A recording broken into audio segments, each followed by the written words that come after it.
संभल में ये नीचे कर लो थोड़ा। आज संभल में सुबह 7 बजे से लेकर 11 बजे तक जामा मस्जिद स्ट्रक्चर उसका सर्वे होना था कोर्ट के आदेश पर।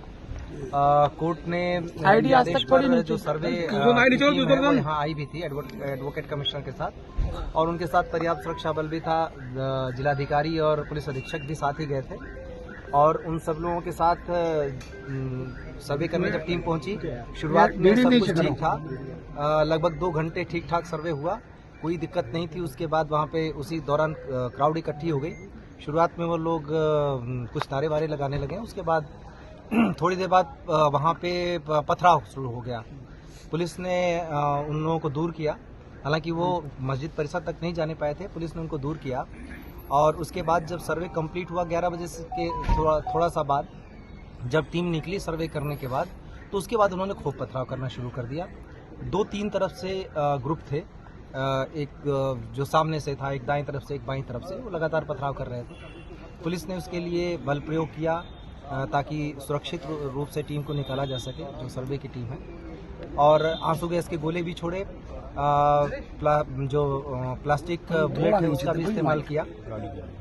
इस बीच में उन लोगों ने दूसरी जगह पे उनका जो ग्रुप था उसने गाड़ियां चलाना शुरू कर दिया। 3-4 गाड़ियां भी वहां पे जलाई गई, कुछ एक बाइकें भी जलाई गई हैं।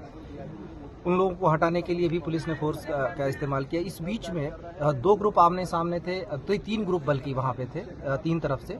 उसी बीच में गोली चली। गोली कौन से ग्रुप ने किस पे चलाई, कैसे हुआ, लेकिन उस बीच में जो गोली चली उसमें हमारे पुलिस अधीक्षक हैं, उनके पीआरओ के पैर में गोली लगी।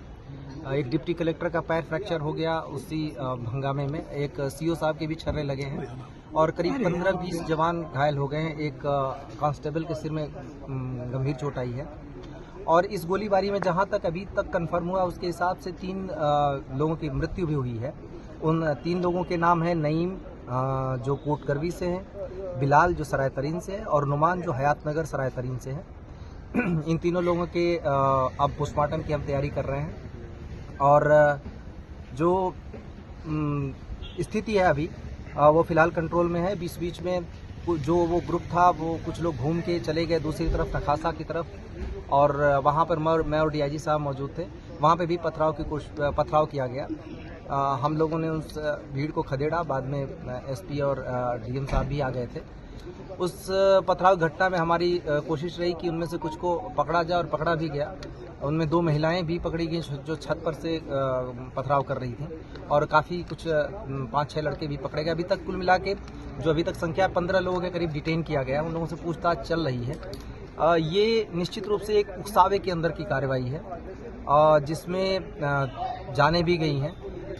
ये सारे लोग नई उम्र के लड़के या तो थे या फिर महिलाएं थी।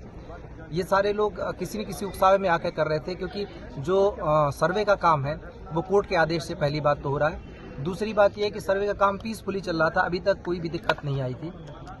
तीसरी चीज़ ये है कि सर्वे में कोई ऐसी चीज़ नहीं की जा रही है जिससे मस्जिद के स्ट्रक्चर को उसके साथ छेड़छाड़ की जाए, बल्कि आज जो पथराव हुआ उसमें मस्जिद के ऊपर पत्थर जरूर चलाए गए, क्योंकि वहाँ पे टीमें थी, तो मस्जिद पे भी पत्थर चलाए गए। मुझे नहीं पता मस्जिद को नुकसान हुआ या नहीं, लेकिन खूब जम के मस्जिद पर भी पथराव हुए, जो एक तरीके से देखें तो ये उनके धर्म के हिसाब से भी गलत है।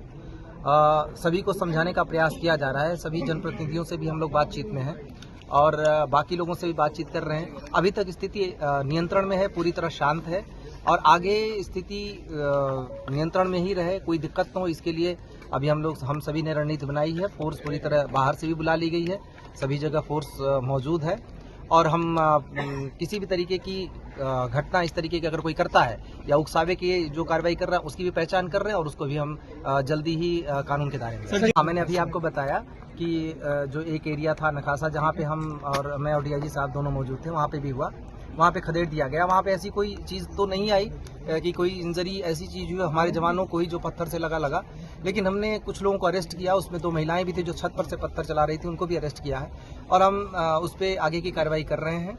जो इसमें जितने भी चीज़ें हैं सबकी एनालिसिस हो रही है, उस पर हम आगे की कार्रवाई करेंगे। लोगों से अपील लगातार की जा रही है, पुलिस अधीक्षक ने भी अपील की, जिलाधिकारी ने भी अपील की, हम दोनों मेरे और डीआईजी साहब के द्वारा भी लगातार अपील की गई है कि किसी के बहकावे में आके इस तरीके की हरकतें न करें।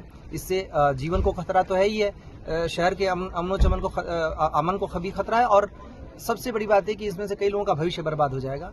तो बेहतर हो कि कोर्ट की कार्रवाई कोर्ट के थ्रू जरिए ही रहे।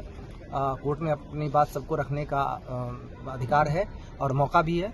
कोर्ट में अपनी बात रखें, इस तरीके की हरकतों से दूर रहें। इसमें पहली बात तो ये कि वो इस बात को जितने सारे लोग हैं वो सबकी पुलिस के पास भी वीडियोग्राफी मौजूद है सर।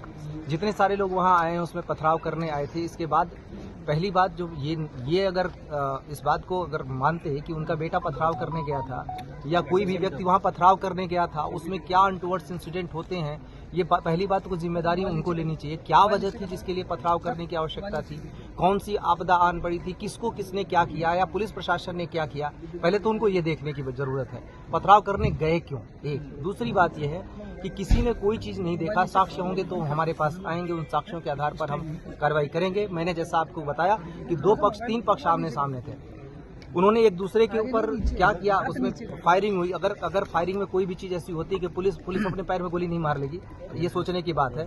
हमारे यहाँ हाथ में आप देखेंगे पुलिस के टीयर गैस और जो प्लास्टिक के बुलेट थे जो भगाने के लिए अनुमन्य है, उसी के तहत कार्रवाई की जा रही थी और मीडिया का भी पूरी रिकॉर्डिंग है। तो उसमें कोई किस आरोप लगाने से पहले ये सोचे कि और पूछना चाहिए सबको सवाल कि उनके बच्चे, उनके परिवार वाले उस जगह पे पथराव करने क्यों जा रहे हैं, क्या वजह आ गई, क्या हो रहा है ऐसा जिसकी वजह से उन्हें पथराव करना चाहिए। तो सबसे पहले तो सवाल सोचने की ये है, कोई भी इस तरीके का इल्जाम लगाने से पहले खुद को देखे कि कोई ऐसे ही धर्म का काम करने नहीं जा रहा था, कोई पुण्य का काम करने नहीं जा रहा था, किसी के मदद करने नहीं जा रहा था, पढ़ाई करने नहीं जा रहा।